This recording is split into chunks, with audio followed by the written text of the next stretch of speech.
Imagine walking into a factory and seeing a new employee standing beside the production line. It has 2 arms, 2 legs, cameras for eyes, and computer systems that allow it to recognize objects and respond to instructions. It does not need a lunch break. It does not become tired from repeating the same movement. And it may eventually learn new assignments through software rather than months of traditional training. This is no longer only science fiction. Some of the world's most ambitious technology and robotics companies are building humanoid robots designed to work in factories, warehouses, and other environments originally created for people.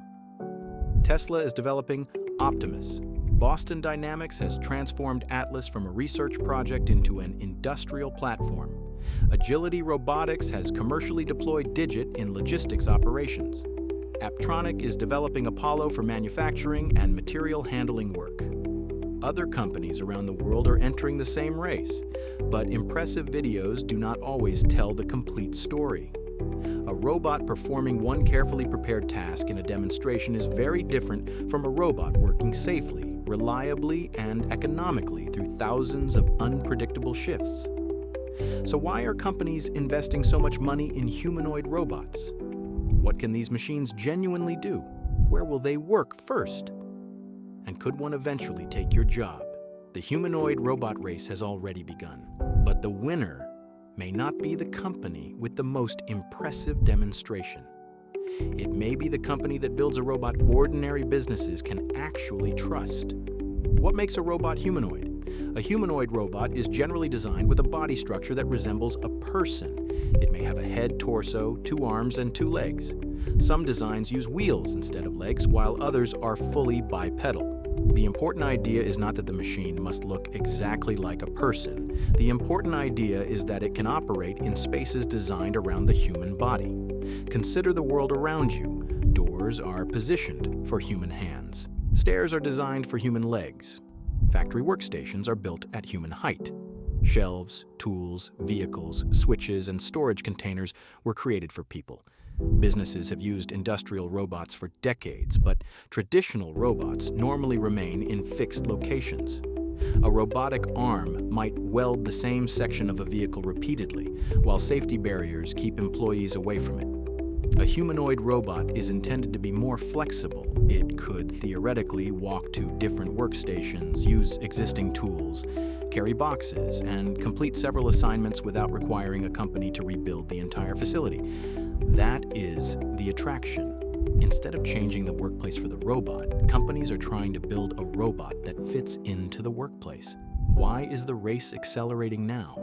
Scientists and engineers have studied humanoid robots for many years. What has changed is the combination of several technologies becoming more capable at the same time. Computer vision allows machines to identify objects and understand parts of their surroundings. Artificial intelligence helps robots interpret instructions, select actions, and learn patterns from large amounts of data. Modern batteries make untethered electric robots more practical. Improved motors and actuators allow smoother, more controlled movement. Smaller and more powerful processors can perform complicated calculations directly inside the machine. At the same time, businesses are facing pressure to increase productivity, operate around the clock, and address difficult-to-fill positions. A company may struggle to hire enough people for physically demanding, repetitive, or dangerous work. A humanoid robot that can perform several of those tasks could become extremely valuable. But there is a major difference between technical possibility and commercial reality. For businesses, a robot must do more than move impressively. It must arrive on time. It must work safely. It must complete useful tasks. It must be repaired without shutting down an entire operation. Most importantly, it must save more money than it costs. The leading machines Tesla describes Optimus as a general-purpose bipedal robot intended to perform work that is unsafe, repetitive, or boring. Tesla's potential advantage is its experience with batteries, electric motors, manufacturing, and artificial intelligence systems developed for vehicles. The company's challenge is enormous. Driving a vehicle is complicated, but the environment around a humanoid robot can be even less predictable. The robot must balance, identify objects, use its hands, respond to people, and recover safely when something unexpected happens. Boston Dynamics has spent decades developing mobile robots. Its Atlas robot became famous for performing highly athletic movements in research demonstrations.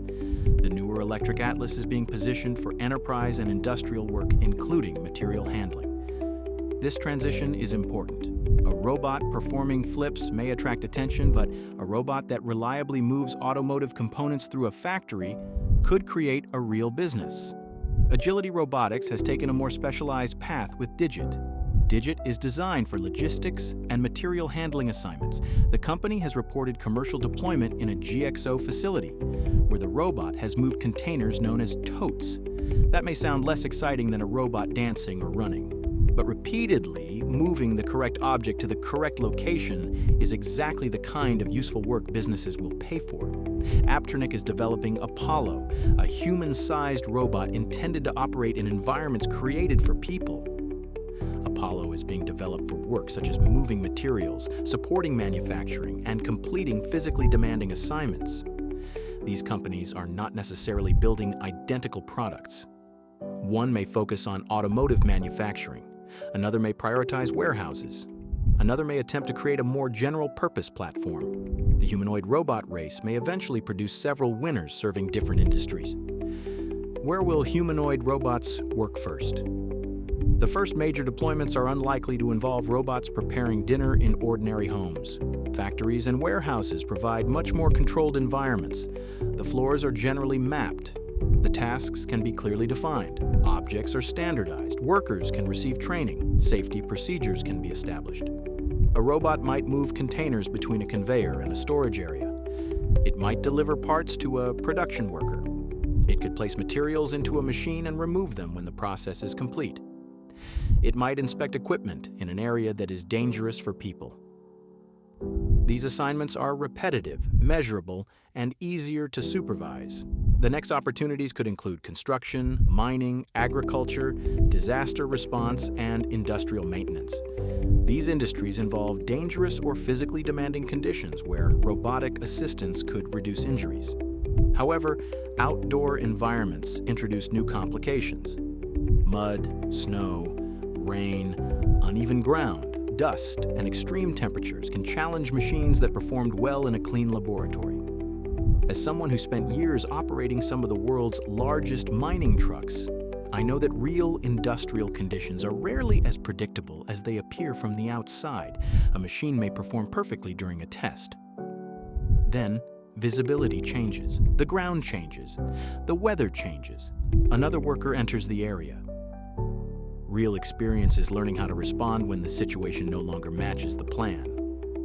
Humanoid robots will need that kind of adaptability before they can be trusted in complex industrial environments. Why homes will be more difficult.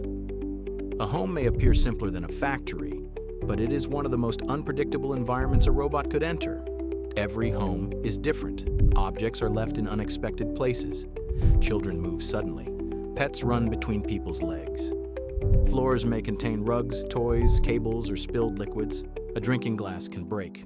A stove can become dangerously hot. A poorly controlled robot could damage property or seriously injure someone. The hands present another problem. Human hands are extraordinarily capable. We can lift a heavy suitcase and then carefully pick up a delicate egg. We can feel when an object is slipping before we consciously see it. Reproducing that combination of strength, sensitivity, and control is extremely difficult. Home robots will also need to be affordable.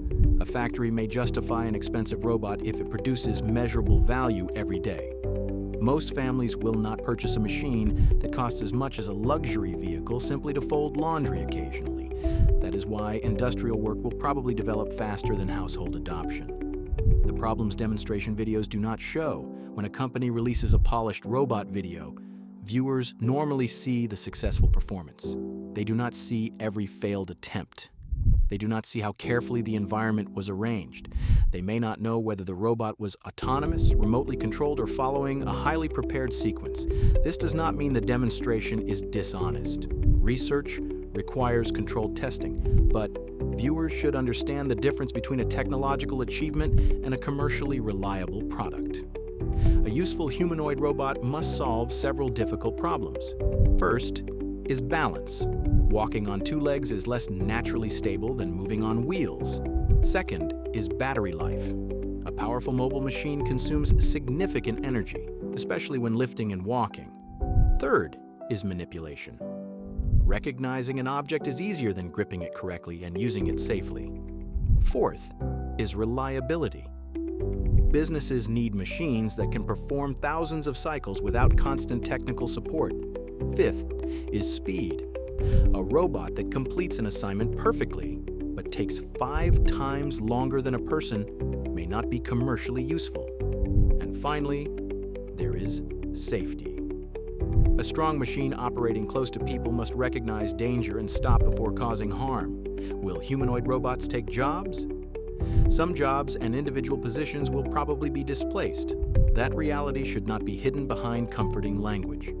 When a company can automate a task reliably and at a lower cost, it may decide to employ fewer people for that work. Material handling, repetitive assembly, and routine warehouse assignments may experience particular pressure. However, jobs are collections of tasks. A warehouse employee may move containers, inspect damaged products, communicate with drivers, solve inventory problems, and respond to emergencies. A robot may automate one part of that job without replacing every responsibility. New positions will also appear. Companies will need robot technicians, fleet supervisors, safety specialists, software trainers, and employees who redesign workflows around human-machine teams. But new opportunities do not automatically protect every displaced worker. A person whose physical job is automated cannot instantly become a robotics engineer. Businesses, governments, and educational institutions will need realistic retraining programs. Workers should also begin preparing before automation reaches their own workplace. Learn how the technology operates. Develop responsibilities involving judgment, safety, communication, and problem solving. Become the employee who can work with automated systems rather than being limited to the one task the system was designed to perform. The questions society must answer humanoid robots raise questions beyond employment. Should a robot be allowed to record everything it sees inside a workplace? Who owns the information collected by its cameras and microphones? Can employers use robotic data to monitor workers constantly? Who is responsible when a robot damages equipment or injures someone? How should cybersecurity be handled when an internet-connected machine has physical strength? Could a criminal remotely interfere with a robot? These are not reasons to stop the technology. They are reasons to develop strong rules before large-scale deployment. A software error on a screen can be frustrating. A software error inside a powerful physical machine can be dangerous. What the future may actually look like. The most realistic future is not one in which millions of humanoid robots suddenly appear overnight. The transition will probably be gradual. One robot will be tested in one facility. It will perform one carefully selected assignment. Engineers will collect data and improve the system. If the economics make sense, the company will add more robots. The machines will expand from one task to several connected tasks. Over time, humans may manage teams containing both employees and robots. Robots could handle repetitive lifting while people manage quality, exceptions, safety, and customer needs. The greatest near-term value may come from cooperation rather than complete replacement. Humanoid robots are no longer only fictional characters. Commercial deployments are beginning, industrial testing is expanding, and the technology is improving. But the race will not be won by the robot that looks most human. It will be won by the robot that becomes useful, reliable, safe, and affordable. The question is no longer whether humanoid robots will enter the workplace. The question is how quickly they will become good enough to remain there. Would you feel comfortable working beside a humanoid robot? Or would you worry that the machine was eventually being trained to replace you? Share your opinion in the comments. Subscribe to MYFOREVERGEM for clear and relatable videos about artificial intelligence, future technology, world affairs, and the forces shaping our future.